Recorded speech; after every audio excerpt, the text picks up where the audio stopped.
Welcome to Cheater Confessions. Let's get started with today's story. At a wedding we attended, my wife danced with her male best friend all night while I watched from a distance. I didn't make a scene. I just stood there near the bar, pretending to be part of the room, but not really in it. The place was beautiful. People were happy. Everyone except me. Sarah was somewhere in the middle of the dance floor, in a silver dress she'd bought on our joint card. She looked incredible, and she knew it. Lucas, her best friend, spun her around like they were the couple getting married. Every time she laughed, it was loud enough to turn heads. I caught the eye of the groom once. He gave me that awkward half-smile people use when they see something they shouldn't comment on. I just nodded. No need to explain. Around 10, I saw them near the bar with a small group. Someone pointed at Sarah's ring and asked if she was married. She smiled, leaning toward Lucas, and said, "Technically, but it doesn't really count when he's dull." The group laughed, short, nervous laughs that said more than they intended. Sarah laughed the hardest. I didn't. I just felt something click inside me, like a lock turning. Lucas looked smug. He didn't say anything, just kept that arm around her waist like it belonged there. Sarah looked right at me once, maybe by accident, and kept smiling. I didn't walk over. I didn't tell her to stop. To her, it might have looked like I was being patient, maybe understanding, but I knew what it really meant. That was the moment my marriage ended. Not with a fight, not with anger, but with a laugh across a crowded ballroom. That night, when she was still dancing, I quietly walked out of the hall and knew I'd never be the same man again. Looking back, the signs were everywhere. They just started small enough for me to ignore. Sarah used to light up when she saw me. Then, slowly, she began to look through me, like I was background noise. The shift wasn't dramatic. It was steady, like a leak you don't hear until the floor is soaked. When we first met, she loved quiet things. Sunday mornings, coffee on the porch, movies at home. But after we got married, everything peaceful became boring to her, and I was the face of boring. That's when Lucas started showing up more often. At first, he was just her old college friend, a guy she swore was practically her brother. I tried to believe that. I told myself I was secure enough not to care. But brothers don't text at midnight. Brothers don't send inside jokes every hour of the day. Once, during dinner, her phone lit up with his name. She laughed at something he sent, right in front of me. "What's so funny?" I asked. "Oh, it's just Lucas," she said, waving it off. "You wouldn't get it." She was right. I didn't. Not the joke, not the friendship, not her anymore. The first time I realized how deep it ran was on our anniversary. I'd planned a trip to the mountains, a quiet cabin, no cell signal, just us. When I showed her the photos, she barely looked. "Lucas said there's this festival downtown that weekend," she said. "We should go there instead." "Lucas said?" I repeated. She shrugged. "He just thought we'd have more fun." We went to that festival. She spent half the time texting him. After that weekend, something in me stopped trying. I didn't yell, didn't argue. I just started paying attention, and it all became clear. She didn't want a partner anymore. She wanted an audience, and I was tired of being the quiet man in the background of her show. That's when I decided to start planning my exit. Once I accepted that my marriage was more performance than partnership, my emotions shut off like a switch. I stopped waiting for Sarah to notice me again. Instead, I started planning for the moment I'd stop pretending. The first step was a lawyer. A friend at work gave me a name, a man who spoke in short sentences and didn't waste time. I booked a consultation and listened carefully. The house was in my name, bought before the marriage. That was my safety net. He told me exactly what to do. Separate accounts, protect assets, document everything. I followed every instruction. I opened new bank accounts at a different branch, moved most of my money, and left just enough in the joint account to keep things looking normal. I updated passwords, opened new accounts, and backed up everything. It wasn't revenge, it was insurance. At home, nothing looked different. I still asked about her day, still played the role she expected. Quiet, dependable, invisible. But inside, I was already gone. One evening, Sarah came home twirling a garment bag. "Look at this," she said. "It's for Emma's wedding." A little over budget, but totally worth it. "On our card?" I asked. "Of course," she said with a grin. "You'll survive." I smiled, but my mind was elsewhere, checking boxes on my invisible list. She was glowing that night. I watched from the doorway. She looked stunning, but all I could think about was how far away she felt, even when she was standing 5 feet in front of me. That wedding she was so excited about was already circled in my mind as the day everything would change. I didn't know how exactly. I just knew it would be the night I stopped being the fool in her story. The night of the wedding came faster than I expected. Sarah was in her element before we even left the house. Bright, loud, full of energy. "Be honest," she said. "Do I look amazing?" "You always do," I said. It was true, but the words felt hollow. The drive to the hotel ballroom was mostly silent. She scrolled through her phone, smiling at messages I didn't have to ask about. When we arrived, she slipped away before I even found our table. Inside, she was already at the center of it all, shining, loud, and effortless. Lucas wasn't far behind. They laughed like they owned the place. After everything I saw that night, the glances, the touches, the way she lit up for everyone but me, I stood quietly, let it all settle, and then I walked out.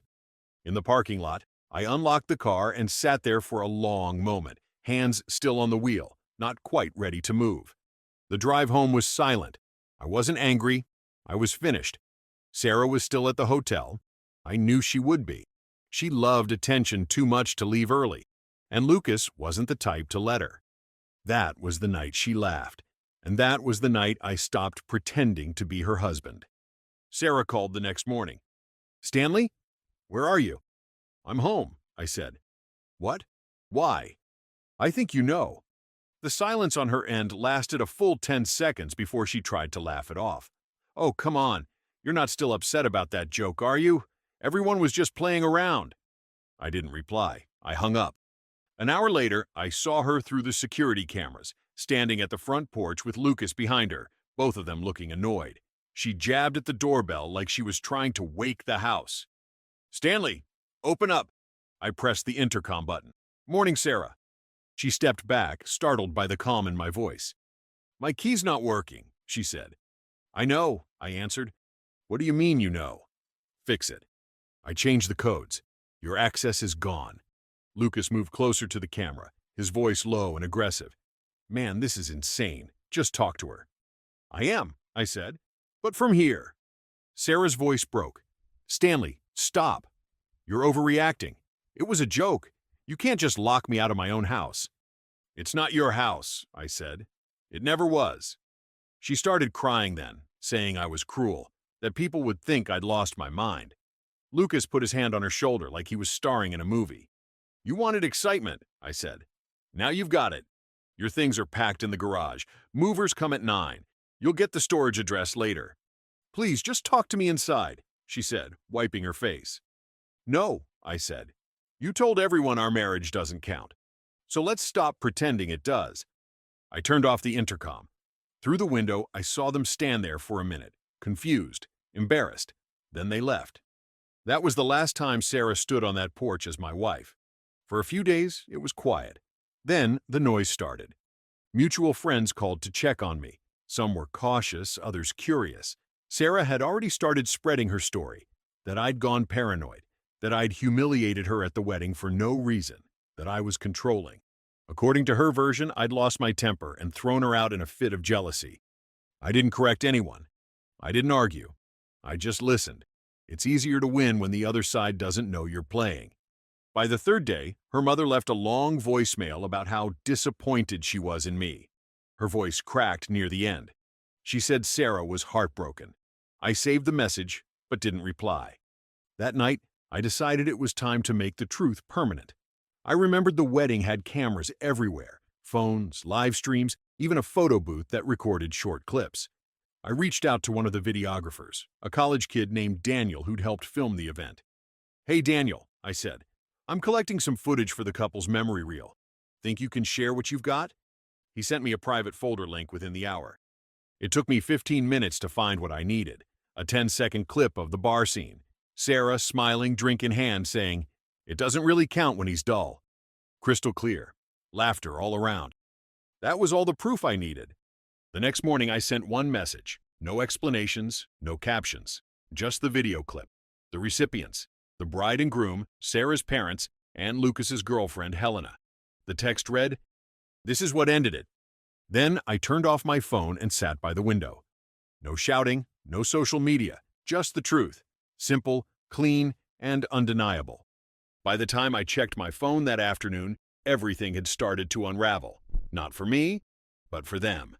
The truth spread faster than I expected. The video had already made its quiet rounds through the people who mattered. The bride, Emma, called me first. Her voice was sharp. "Stanley, I had no idea she said that. I'm so sorry. We're furious." She embarrassed everyone. "You don't owe me an apology," I said. She made her choices. By evening, Sarah's version of events started collapsing. Her parents saw the clip and went silent. Her father, a man obsessed with appearances, couldn't stand the humiliation. They froze her credit card and told her to find her own place. Helena, Lucas's girlfriend, handled it differently. She posted the video on her social media with a short caption. "For everyone wondering why I'm done, here's your answer." She didn't tag anyone, but she didn't have to. People recognized their faces immediately. By the end of the week, Sarah's friends had stopped calling. The sympathy turned into whispers. Lucas and Sarah tried to stay defiant, but that didn't last long. One night, about 2 weeks later, Sarah called from a number I didn't recognize. "Stanley," she said softly, "I didn't think you'd actually destroy me like this." "I didn't," I said. "You did that yourself." "Please," she said, "can we just talk?" There's nothing left to say. A month later, I heard she'd moved into a small apartment near downtown. She'd picked up shifts at a diner, serving coffee to people who probably didn't recognize her. Or maybe they did and pretended not to. Lucas had moved out of town to stay with a cousin. They weren't together anymore. Meanwhile, my lawyer finalized the divorce papers. Quickest case he'd seen, he said. Sarah didn't contest anything. The same night the divorce went through, I sat in my empty living room and realized I didn't feel anger or relief. Just quiet. Real quiet. The kind I hadn't felt in years. 6 months later, life looked nothing like it did before. I sold the old house and moved into a smaller condo near the river. It wasn't fancy, but it was enough. Simple, steady, and free of complications. Silence finally meant comfort, not tension. One afternoon, I was walking back from the store when I saw her, Sarah, standing outside a cafe, wearing a black apron. For a second, she didn't notice me. She was handing a cup to a customer, smiling that same bright smile she used to wear when everything was easy. Then she looked up. Her face froze for half a heartbeat. "Stanley?" I nodded. "Hey, Sarah." We stood there on the sidewalk, two people who used to share everything and now had nothing to say. She looked thinner, tired. There were dark circles under her eyes, and her hands trembled slightly when she tucked her hair behind her ear. "How are you?" she asked. "I'm all right," I said. "You?" "I'm getting by." Her voice cracked a little. "I didn't think you'd really leave. Not like that." I met her eyes. "You left long before I did. I just made it official." She looked down at the ground. "I didn't mean to hurt you." "I know," I said. "But you did anyway." She gave a small nod, as if she finally understood something too late. "Take care of yourself," I said. Then I walked away. I didn't look back. There was no satisfaction in it, just peace. That night, sitting by my window, I thought about that wedding. The lights, the music, her laugh cutting through it all. That was the sound that ended everything. Funny thing is, I used to hate that laugh. Now, it doesn't matter. Because that night, she laughed. And I finally learned how to be quiet. Thank you for watching.